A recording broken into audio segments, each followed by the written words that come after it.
Bienvenidas, bienvenidos. Vamos a iniciar con esta presentación denominada síndromes linfoproliferativos crónicos. Empezaremos con un caso clínico de un hombre de 65 años sin antecedentes personales de importancia, sin muchos antecedentes clínicos importantes, ya que muchos elementos están normales, no tiene problemas ni el abdomen, tampoco tiene visceromegalias, principalmente hepato o esplenomegalia, no están presentes entonces. Y dentro de su examen de laboratorio tiene hematocrito en 35%, 11,5 gramos de decilitro de hemoglobina, 3.900.000 glóbulos rojos, leucocitos 36.000 por microlitro o milímetro cúbico y plaquetas 250.000 por milímetro cúbico con una VHS de 60 milímetros hora. Destacando en su fórmula diferencial, observando dos cosas, linfocitosis relativa y también neutropenia relativa, además de observar arisocitosis leve y presencia de glóbulos de linfocitos, perdón, de aspecto maduro y regular cantidad de restos de Grumpecht. Y las plaquetas se encuentran normales. ¿Cómo interpretamos estos resultados? Como ya mencionamos entonces, hay presencia de linfocitosis relativa con neutropenia. No hay presencia ni de anemia, ni tampoco de trombocitopenia, pero lo que sí destaca inmediatamente es que hay un grado importante de leucocitosis.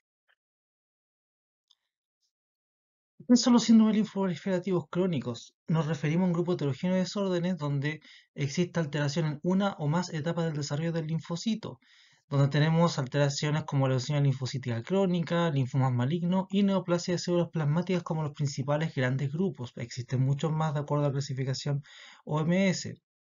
¿Ya? Recordando el concepto de leucemia, hablamos de una neoplasia maligna que involucra la médula ósea y la sangre periférica. Y los linfomas ya son masas tumorales que involucran órganos linfoides, ganglios linfáticos, amígdalas, vasos, timo, tejido linfoide del tracto gastrointestinal. O sea, básicamente tejidos, órganos linfoides a nivel genérico, secundarios principalmente, pero cuando ocurre una expansión clonal o neoplasia en ese lugar ya es un tumor sólido, entonces por eso se habla de linfoma. Y las de neoplasias de células plasmáticas se refiere específicamente a neoplasias ya en células secretoras de inmunoglobulinas, o sea, linfocitos B en estado ya más maduro. A propósito de la guía MinSal, las leucemias crónicas principalmente se manifiestan con síntomas insidiosos como adenopatías y hepatoesplenomegalia, ¿ya? Se puede observar en la leucocitosis en el hemograma la leucocitosis y con presencia de linfocitos o granulocitos, dependiendo si es de tipo linfocítica o granulocítica, respectivamente. ¿Ya? Acá en este caso la insuficiencia medular es menos relevante que una leucemia aguda, ¿ya? Y lo que destaca acá y que es súper importante tener claro es que muchas veces son asintomáticos, ¿ya? Y donde son detectados solo en exámenes hematológicos de rutina. Recordemos que este caso no tenía muchos antecedentes de importancia, más que nada había alteraciones a nivel del hemograma, más que tener algún otro signo o síntoma clínica en particular. La etiología de estos síndromes linfoproliferativos por lo general está asociado con el rearraigo del gen de la inmunoglobulina, donde esta recombinación del ADN ocurre normalmente en el linfocito y puede causar translocaciones. ¿Ya? Y dependiendo a qué altura ocurra, es qué tipo de manifestación o cuadro clínico es el que se puede estar involucrando. Por ejemplo, en la etapa de la recombinación BDJ del receptor de célula B, que esto ocurre ya en los progenitores linfoides, ahí pudiésemos hablar de linfomas de las células del manto y foliculares como posible cuadro clínico. Ahora, si esta alteración o esta mutación ocurre ya en etapas más maduras del linfocito, principalmente a nivel de célula B, en los centros germinales B, estaríamos hablando de un linfoma de Burkitt. Ahora, dentro de este proceso de hipermutación somática, estaría siendo truncado por esta célula neoplásica. Ahora, si esto avanza y llegamos a la célula germinal del centro germinal de célula B, que ya pasó por la hipermutación somática y está pasando por la etapa de cambio de clase, aquí ya pudiésemos estar hablando de un mieloma múltiple porque es una célula secretora de inmunoglobulinas. Ya, entonces por eso depende mucho en qué etapa sea, es cuál posible cuadro se pudiese estar involucrando o el nombre clínico que se le podría dar a esta categoría. Claramente que el nombre clínico también viene asociado con algunas particularidades específicas que hace que este cuadro sea como único. Ya. Pero como acá el ejemplo mostraba el de linfocito B, pero el arreglo génico también ocurre el linfocito T para formar su receptor de célula T. Si recuerdan sus clases de inmunología, el receptor de célula B y también el receptor de célula T tienen recombinaciones de este estilo a nivel de ADN para poder formar un linfocito específico para un antígeno en particular. ¿Cómo realizamos la clasificación de las neoplasias linfoides? Esto se hace en base a sus características morfológicas, fenotípicas y genéticas. ¿Ya? En donde si la alteración está a nivel de las células linfoide B, tenemos los principales ejemplos de leucemia linfocítica crónica, leucemias prolinfocíticas, leucemias células velludas y linfomas no Hodgkin. Ahora, si el origen es de célula T, tendríamos a nivel primario tendría que ser una leucemia prolinfocítica, una leucemia de linfocitos grandes granulares. Si ahora son síndrome de leucemia linfoma, tendríamos ejemplos de estos síndrome de Sézary y leucemia linfoma en células T y también algunos linfomas no Hodgkin. Aclaro que en estos casos mostré algunos ejemplos de algunos síndromes linfoproliferativos crónicos que son clásicos, pero no son los únicos, existen muchos más. Estos son como los más clásicos estudiados a la hora de ver y categorizar como síndromes linfoproliferativos crónicos. ¿Cuál es la frecuencia de esta neoplasia linfoide? De las neoplasias B, la que predomina es la leucemia linfocítica crónica. ¿Ya? En segundo lugar, los linfomas no Hodgkin de tipo B. Después tendríamos ya la tricoleucemia o la leucemia de células velludas y la leucemia polinfocítica B. Son como la distribución dentro de los síndromes clásicos. Ahora, desde el punto de vista de neoplasia T, tenemos la leucemia linfoma del adulto en primer lugar. En segundo lugar, el linfoma periférico T.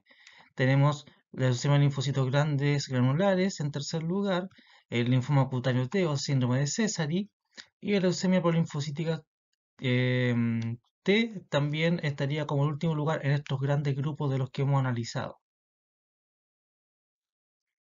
¿Cómo sería la patogenia de la neoplasia linfoide? Esto hay que verlo de acuerdo a este siguiente esquema. Por ejemplo, el linfocito B neoplásico se va a ir acumulando de forma progresiva. ¿Dónde va a ocurrir esto? A nivel de los ganglios, lo cual se va a manifestar como adenopatía. Si se acumula a nivel del vaso, se va a manifestar como esplenomegalia. La esplenomegalia, a su vez, va a llevar a un hiperesplenismo y ese hiperesplenismo va a manifestar finalmente una anemia. Ahora, si la acumulación progresiva también invade la médula ósea, esto va a llegar a una insuficiencia medular. La insuficiencia medular también va a llegar a la larga a una anemia también, además del hiperesplenismo, también trombocitopenia. ¿Ya? Pero tanto la anemia y la trombocitopenia también puede ser causada por fenómenos autoinmunes asociados a los linfocitos B neoplásicos. ¿Ya?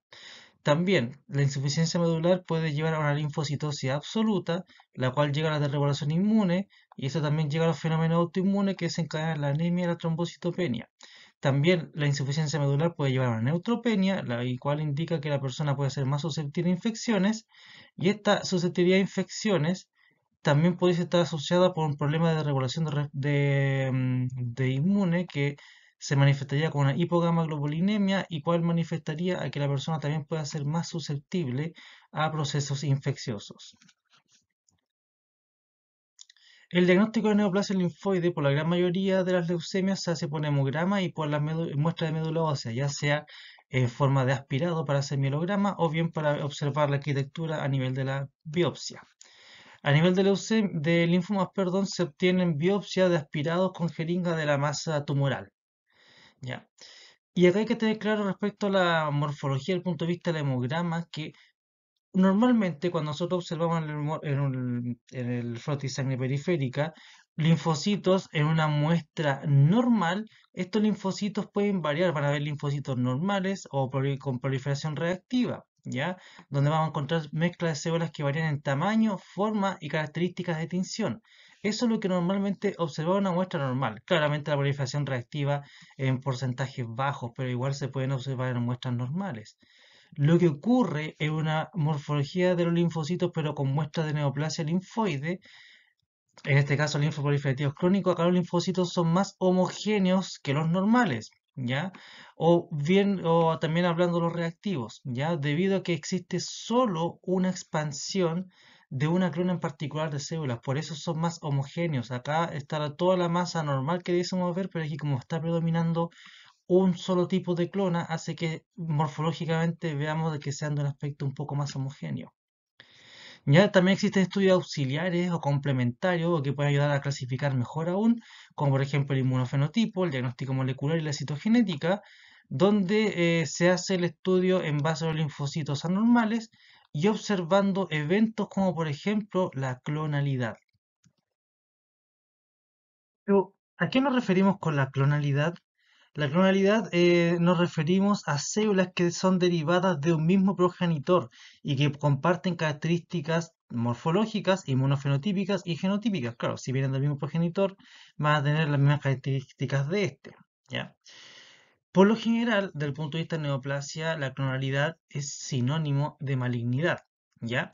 ¿Y cómo se puede identificar la clonalidad? Existen distintas formas para poder asumir de que existe clonalidad.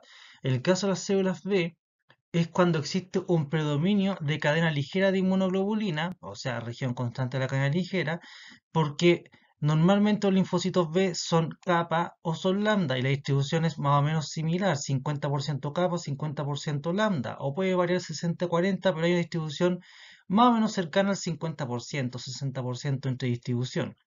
En el caso de la clonalidad va a ser que exista un predominio de linfocitos que expresan cadena kappa o cadena lambda, lo cual puede identificar la clonalidad.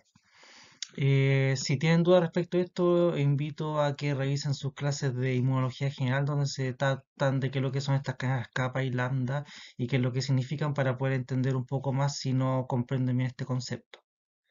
En el caso de las células T, se puede asumir clonalidad cuando existen fenómenos anormales, cuando se está identificando que hay una clonal T y que no posee el marcador CD5. Ya, esos son como son elementos de inmadurez en algunos casos, pero en células que tienen que ser maduras, y eso también puede ser un elemento que puede identificar de que existe clonalidad.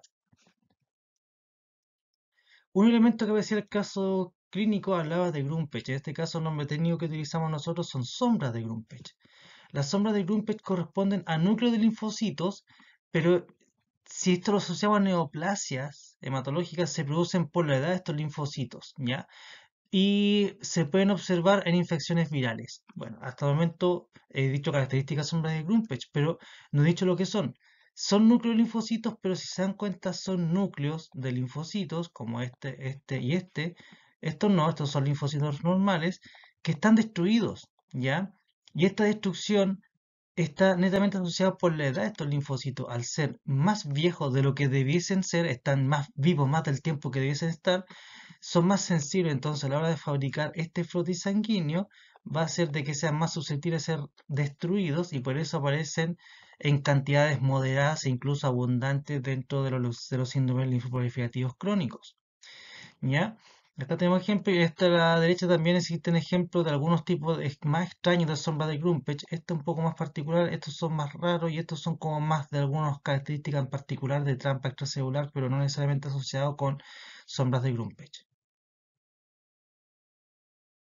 Vamos a estudiar algunos ejemplos de algunos síndromes linfoproliferativos crónicos. Vamos a partir con la leucemia linfocítica crónica B. ¿Y por qué quiero hacer aclaración de que es B? Por ejemplo, yo cuando estudiaba hematología y veíamos estos casos de neoplasia, hablamos de leucemia linfocítica crónica, pero hoy en día el caso o el cuadro como tal que voy a describir a continuación es exclusivamente de una clona de linfocitos B. Por eso el nombre correcto es leucemia linfocítica crónica B. ¿Ya? De acuerdo a a la última revisión de la OMS, la quinta edición, que es la que salió ahora publicada en 2022 y que es la revisión del 2021, eh, la leucemia linfocítica crónica está dentro de la categoría de neoplasias B maduras, ¿ya? Y esta corresponde a una enfermedad del adulto, como muchos síndromes crónicos. El diagnóstico promedio se hace como a los 70 años. Es más común en los hombres que en las mujeres, porque por cada dos hombres existe una mujer con este caso, y se destaca por ser un cuadro inicialmente asintomático. Las características, digamos, existen por lo menos, esto puede variar porque es un poco más antigua, en Estados Unidos 15.680 casos nuevos con 4.580 defunciones.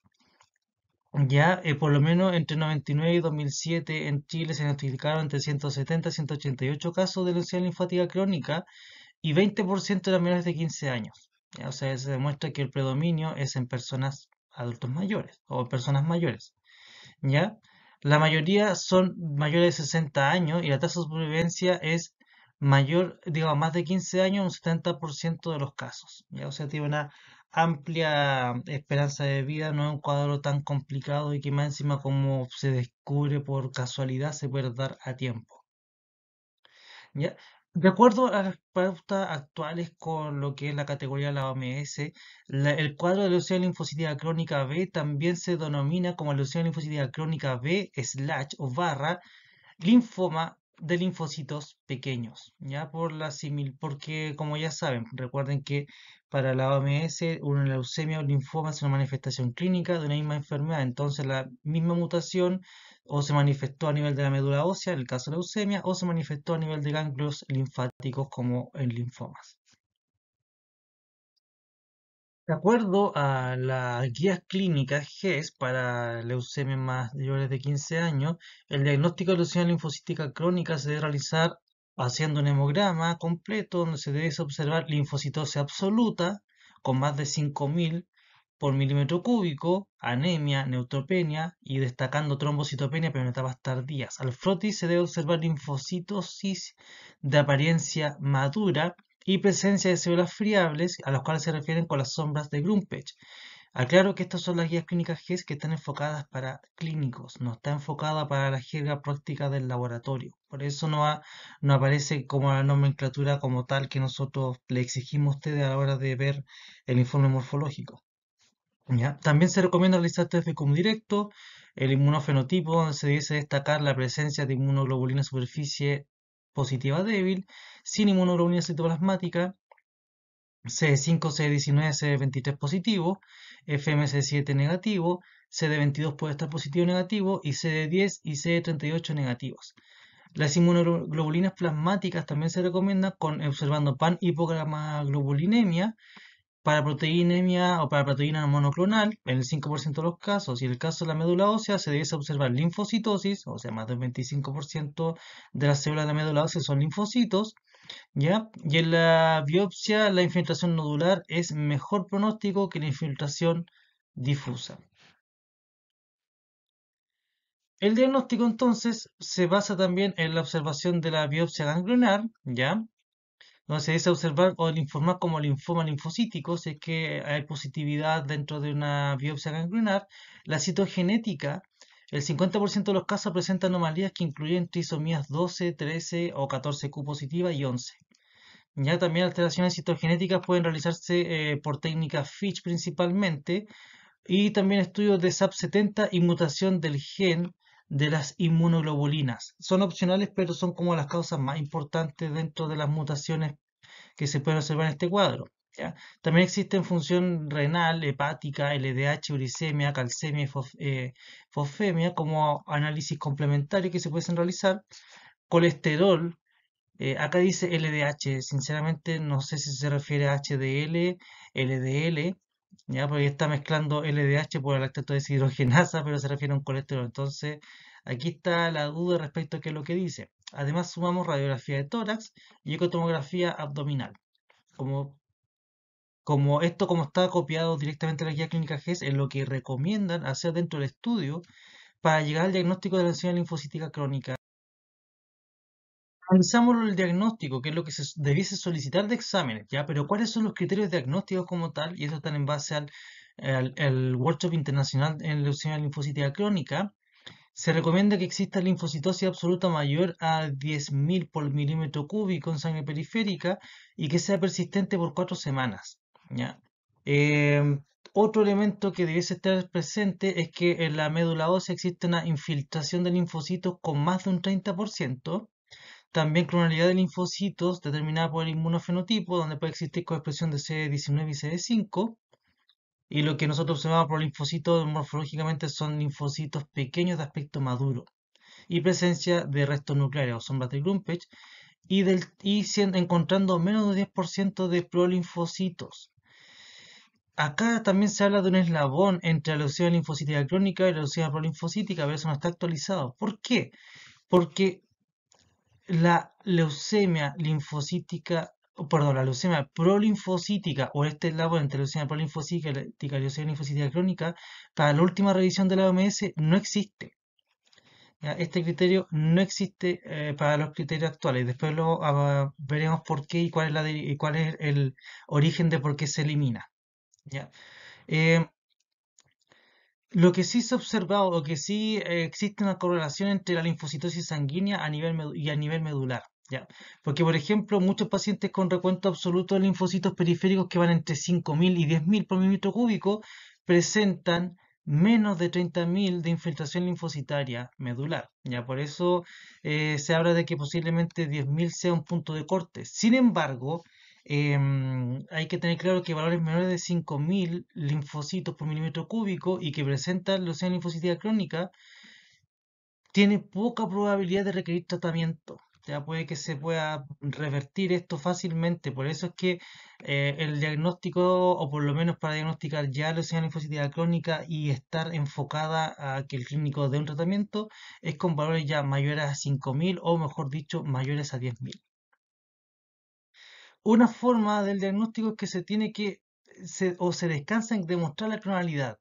¿Ya? Una forma es demostrar la coexpresión de CD19 y CD5 en los linfocitos B, o bien existe un exceso clonal de expresión de cadenas kappa o lambda, como le explicaba anteriormente, en donde por lo menos una forma simple o numérica para ver es que existe una relación de linfocitos con kappa y lambda mayor a 6 es a 1 o lambda es a kappa mayor 2 es a 1.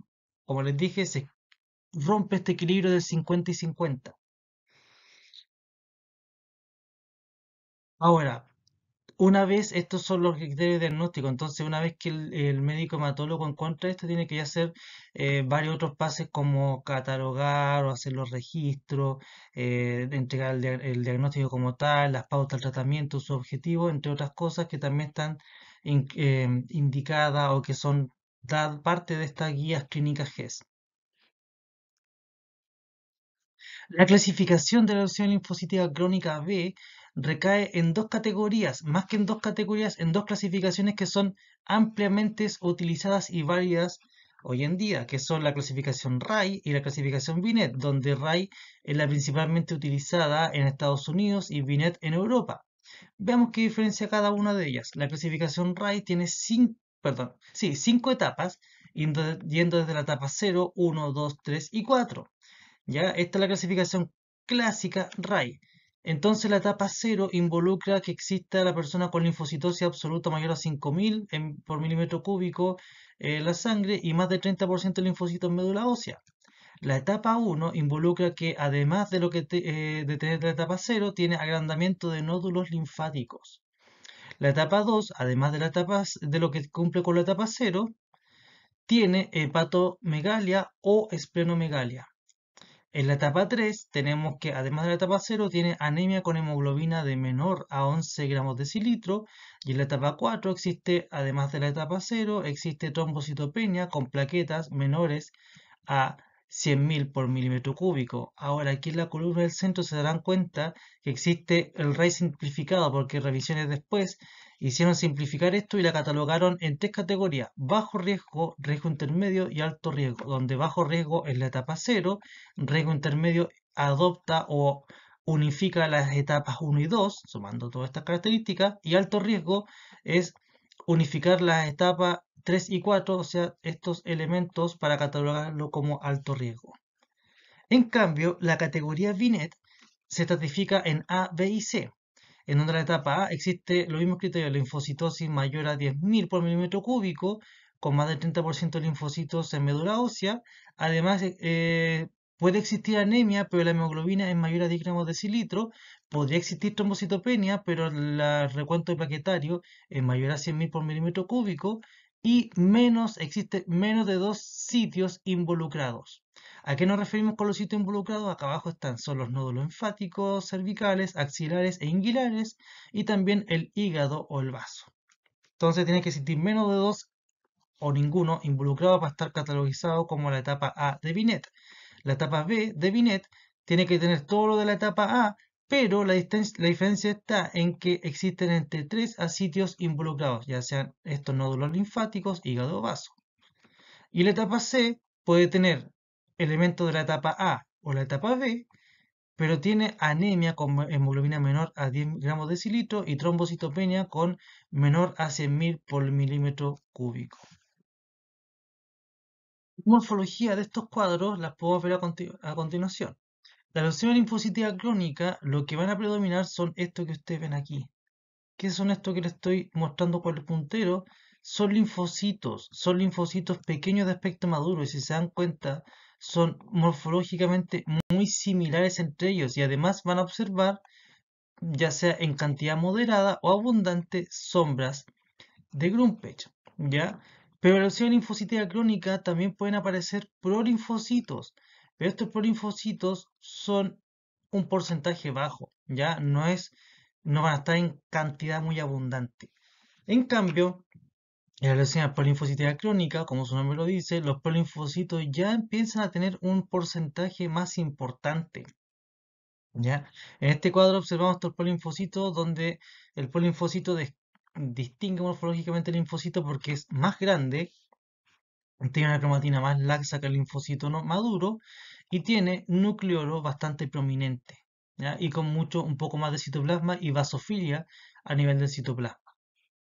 Ya, esto en la lesión polinfocítica crónica existen otros criterios donde hablamos de linfocitos a un porcentaje mayor, después veremos la actualización a cuál se refiere, pero esos son las que están predominando, por eso se denomina de esa forma. La leucemia polinfocítica B es otro cuadro donde 70% de los casos de leucemias polinfocíticas son de tipo B, o sea, el 30% de leucemias polinfocíticas pueden ser de tipo T, ¿ya? Acá este cuadro también involucra más a los hombres, por cada 4 hombres con leucemia polinfocítica existe una mujer que lo posee, ¿ya? La mayoría de los casos de leucemia polinfocítica B son de novo, aunque algunas pueden derivar de la leucemia linfocítica crónica, ¿ya? O sea, ojo con eso, hay algunas que derivan del cuadro que vimos anteriormente. En este caso, la leucemia polinfocítica, los pacientes tienen una muy marcada esplenomegalia.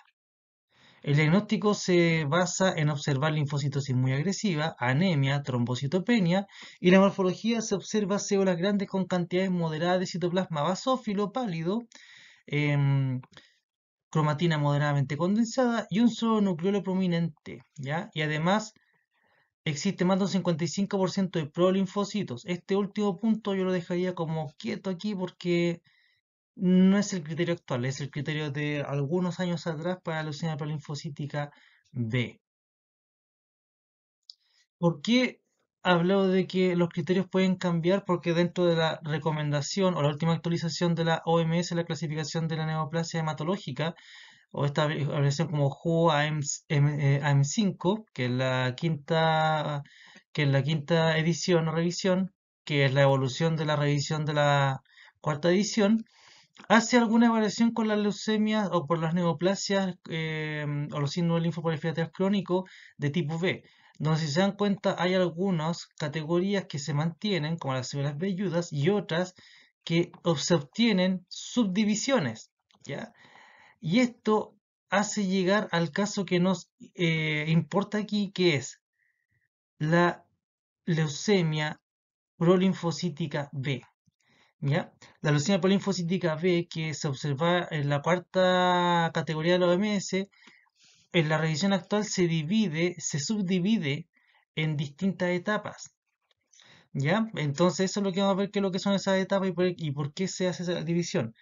En el caso de leucemia linfocítica crónica o linfoma de células pequeñas o de linfocitos pequeños, se observa que existe perdón, en este caso, cuando existe la leucemia linfocítica crónica o más de 15% de prolinfocitos, ahí se habla de que existe, ya no es una leucemia prolinfocítica crónica B, sino que el cuadro se denomina progresión prolinfocítica de la leucemia linfocítica crónica. ¿Ya? Antes hablábamos de que se denominaba leucemia prolinfocítica crónica B.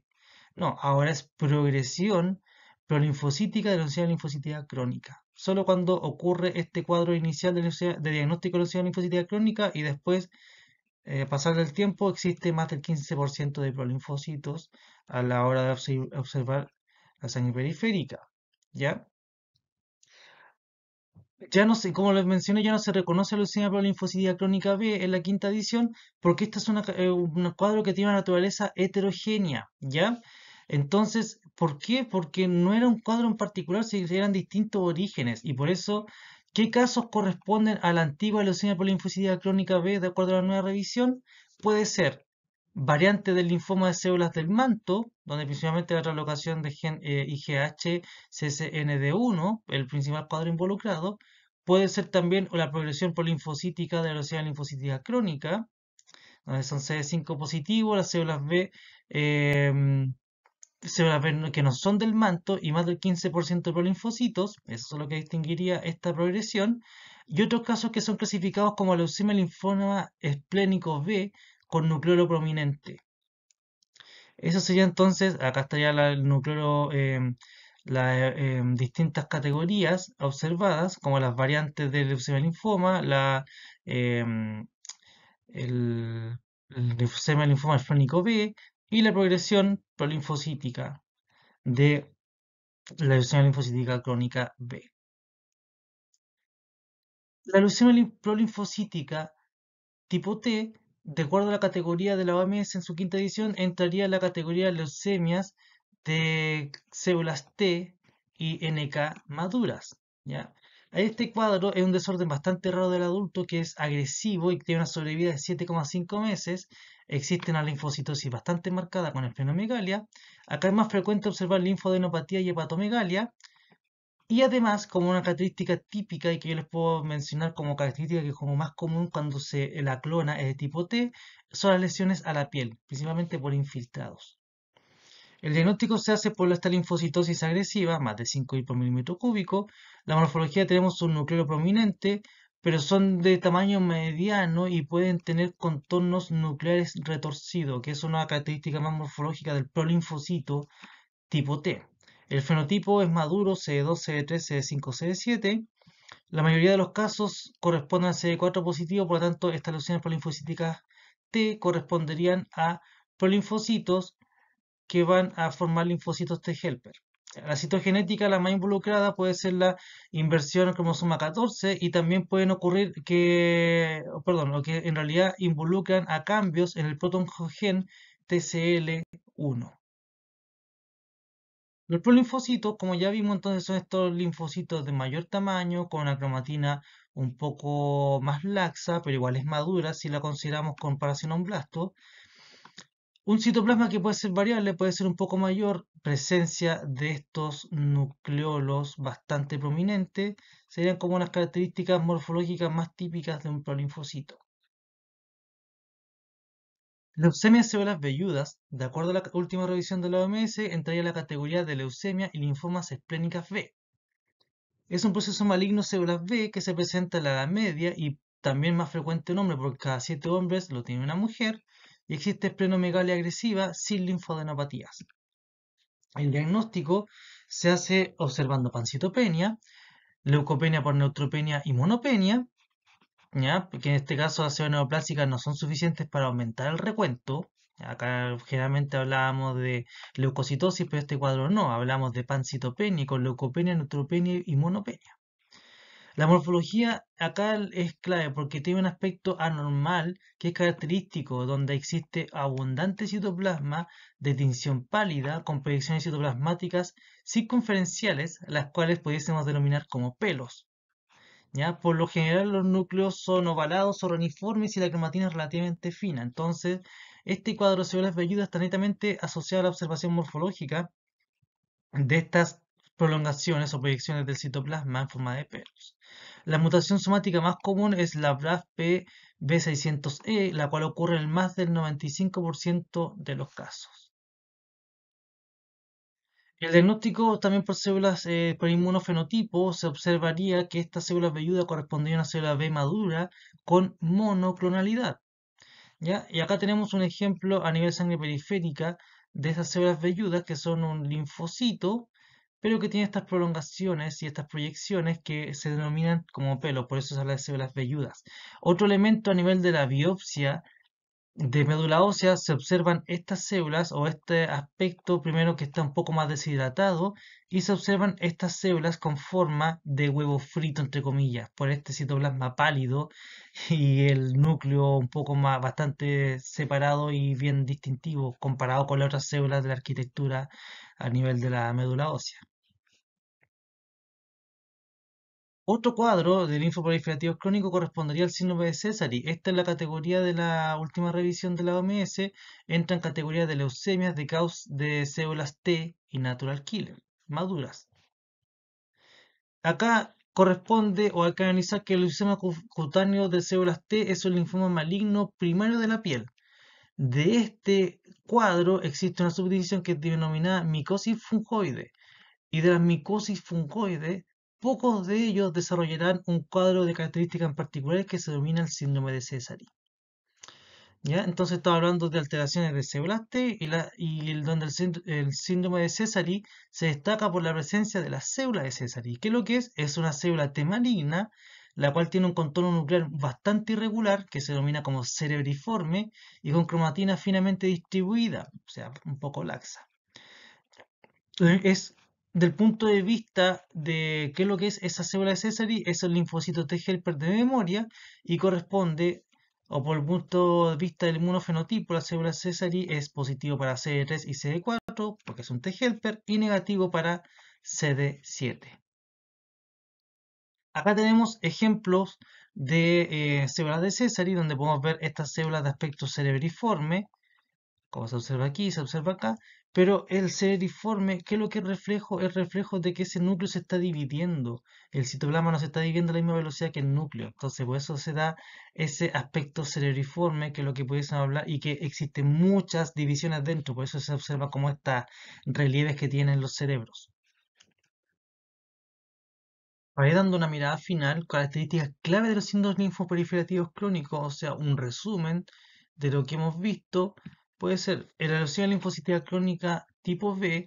Acá lo que nosotros podemos observar, características en particular, linfocitosis, sombras de Grumpecht, prolinfocitos menor a 15 si la actualizamos a la última revisión de la OMS. Desde el punto de vista inmunofenotipo son CD19 positivo, CD5 positivo, CD20 positivo, con señal débil, CD23 positivo y FMC negativo, con inmunoglobulina de superficie con positivos pero positivos débiles.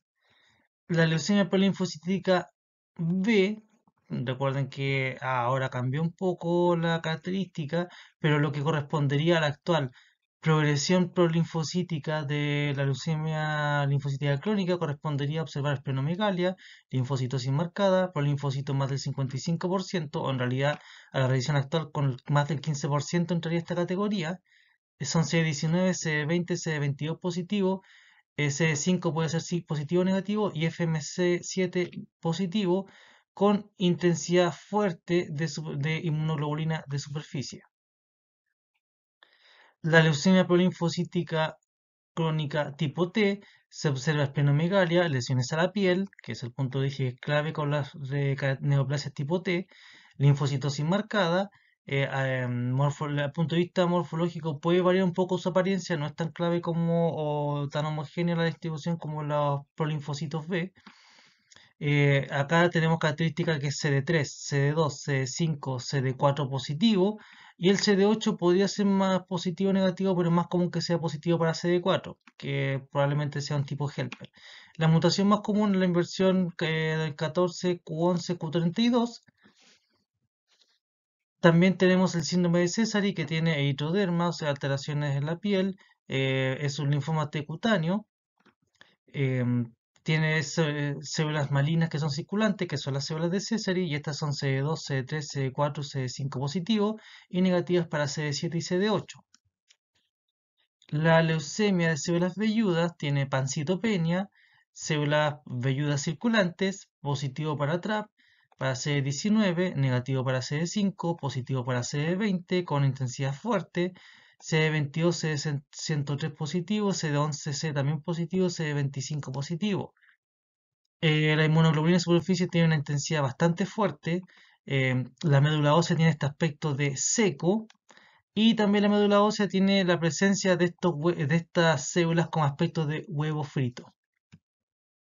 Si bien esta no la mencionamos dentro de los ejemplos, está también la leucemia de las células T grandes granulares, la cual se caracteriza por presencia de linfocitosis, anemia, neutropenia, trombocitopenia. A menudo se observa el factor reumatoide. Estas células grandes granulares son CD2, CD3 positivos, negativos para CD4, CD5, CD7 positivo, CD8 positivo porque es una célula grande granular, así que puede que sea linfocito T citotóxico. CD16 positivo, CD56 positivo negativo y CD57 positivo negativo. ¿Ya? Entonces quiere decir que esto puede ser entre una célula T citotóxica o pudiésemos también estar hablando de una célula natural killer. Existe el rearreglo clonal del receptor de célula T y tiene un curso que es indolente. Recordemos el caso clínico que no tenía ningún antecedente muy importante, este hombre de 65 años, desde el punto de vista físico tampoco, no había ninguna alteración a nivel hepático, o del vaso, ganglio linfático, pero destacábamos dentro del hemograma si había algunas alteraciones importantes que hay que destacar. Ya, por ejemplo, que había leucocitosis, ¿cierto? Había leucocitosis, pero no había anemia, tampoco había trombocitopenia, hay una VHS bastante elevada. ¿Ya? Pero esta leucocitosis, lo importante es lo siguiente, que también va acompañada de lo siguiente, linfocitosis relativa. Ahora, si ustedes sacan el 66% de 36.000, es un valor que supera los 20.000, por lo tanto también es una linfocitosis de tipo absoluta.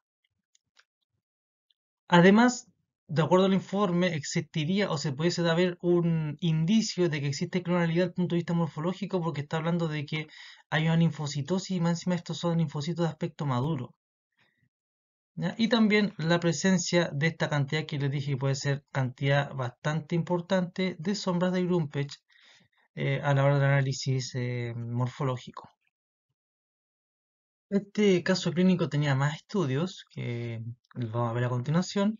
Test de Coombs directo e indirecto negativo, proteínas totales 8 gramos de decilitro, lo cual está un poco elevado, albúmina 5,2 gramos de decilitro, lo cual también está un poco elevado, función hepática y renal normal, y el mirograma destaca la médula ósea hipercelular con marcada hiperplasia, o sea, un 55% de serie agranulocítica, en donde principalmente se observa la presencia de linfocitos de aspecto maduro.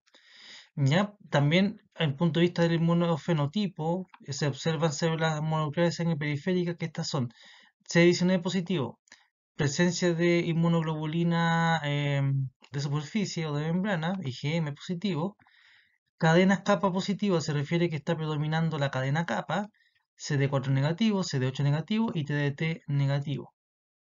Con este último se está diciendo de que esta célula es de tipo madura y no es de un precursor linfoide. Y el cariotipo de médula ósea es normal. Estos resultados, ¿qué nos están aportando estos resultados finalmente? Fíjense, está aportando dentro de posible diagnóstico de lo que hemos visto, existe más del 30% de linfocitos en médula ósea y que más encima hay clonalidad por inmunofenotipo. Y por lo tanto, ¿cuál puede ser compatible este cuadro? Este caso clínico es bastante compatible con la leucemia linfocitárea crónica tipo B. ¿Ya? ¿Por qué? Fundamentemos lo siguiente. ¿Existe linfocitosis absoluta? Más de 5.000. Existe. Existe clonalidad, lo vimos morfológicamente, también existe Grumpecht. También estamos observando otro elemento importante como la presencia de que este linfocito, desde el punto de vista de inmunofenotipo, es tipo B por CD19 positivo y no tiene presencia ni de CD3 ni de CD8, por lo tanto descartamos que sea tipo T, además de las inmunoglobulinas de superficie y predominando la cadena capa. Entonces estamos hablando de clonalidad aquí. Ya, pero si le sumamos además de que la leucemia linfocitárea crónica, recuerden que esa también tiene una categoría, y dentro de las dos categorías, este cuadro en particular, si se dan cuenta, es compatible con un RAI de bajo riesgo, o sea, de etapa cero, y Binet A dentro de la categoría de leucemia linfocitárea crónica tipo B. Y con esto entonces damos por finalizada esta presentación. Espero que le haya servido, le ayude también para estudiar y poder ordenar y aclarar algunos conceptos. Muchas gracias.